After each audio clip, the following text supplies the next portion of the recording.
In this video, I'm going to show you how to view your connected accounts in Monarch Money. Let's get started. Monarch Money allows you to see all your connected financial institutions in one place, including banks, credit cards, and investment accounts. To view this on desktop, go to the Accounts tab from the sidebar.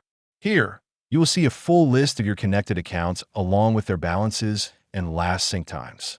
You can also check connection details by hovering over the sync time. This may show the data provider being used, such as Plaid, MX, or Fini City, along with any connection issues. If you want to manage a connection, click on the account. From there, you can update login credentials, switch providers, or remove the account if needed. You can also click Add Account to connect a new institution and bring in more financial data. Using this section helps you monitor all your accounts and keep your connections running smoothly. If you want to support our channel, feel free to use our affiliate link in the description below. Thanks for watching, and I will see you in my next video.